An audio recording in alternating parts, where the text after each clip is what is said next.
Just a quick video on this 2000 F250. Blew the main brake line that goes from the front of the truck all the way back here to the back axles. It's about 12 feet. These are the brake lines. They came out in 4 different pieces.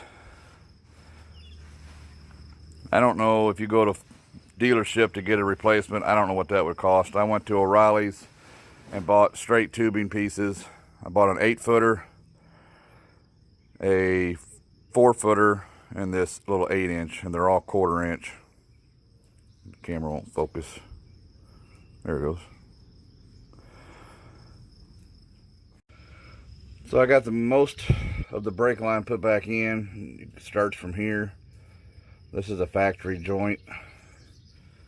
It goes all the way back past your fuel pump. We're going to have another joint here. This is the this piece that goes behind the fuel tank is the 8-footer. I did put a couple bends in it.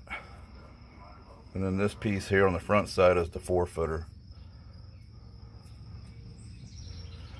So we'll get that little 8-inch piece. Is about what we got left here. Get that installed, and we'll start bleeding brakes out. So yeah, I did have tape on the threads just to protect them.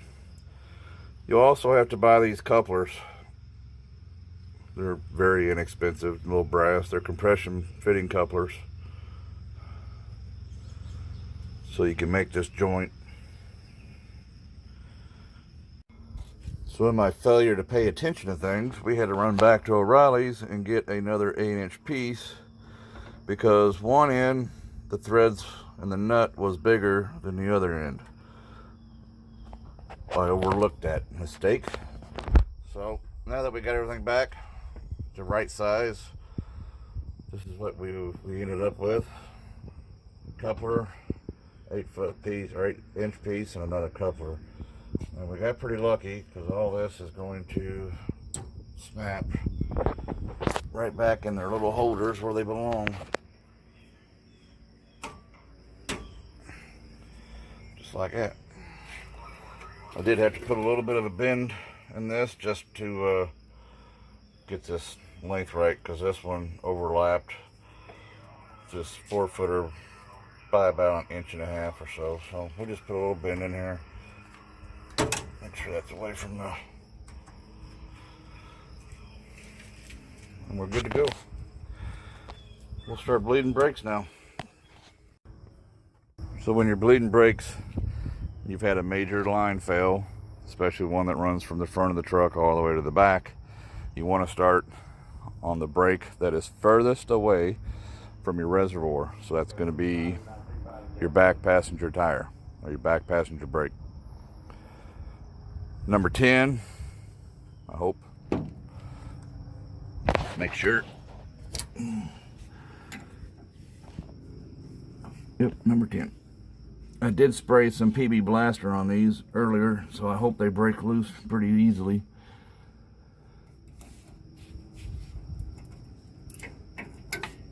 We'll see what happens. May have to spray some more on there. Been a long time since these been bled.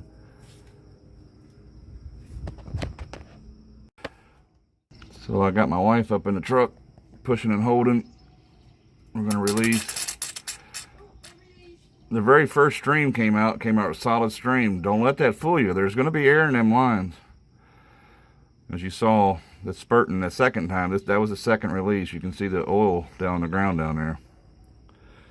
You holding? Yeah. There'll be a lot of air in them lines. Go ahead and pump it again. And you got 12 feet of line basically that's got nothing but air in it, so you got a lot of fluid to push through there. Hold.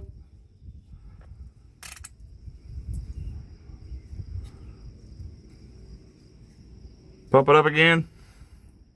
You're going to do this several times until you ensure that it's just a steady flow of oil coming out, no air. The other thing you want to remember, when we started this, I filled this up to max. It's down to about here now, and we've only bled one brake. So don't forget to go back and check your reservoir, make sure you still got oil in there, because if you go out of oil, you got to start all over. We're going to move on to driver's side rear tire, check it, see how it does. Main reason why they don't want you to put in all these joints in is because too many potentials for leaks. So while we were bleeding the back brakes, I noticed oil dripping on the ground, so we had a little leak right here off of that union. So here's what we used on this job. A couple rags, crescent wrench, number 11 and number 10 metric, tubing bender, overkilled, oversized ball peen hammer. I used that to tap the number 10 to break the bleeder valves loose. They were stuck pretty good. I used a PB blaster on them, and of course, brake fluid. Pretty simple job overall. I bought a 8-foot section and a 4-foot section and an 8-inch section of 1/4-inch tubing. And that's it. Probably 30 minutes of actual work. So I hope you enjoyed the video. Thanks for watching. Have a great day.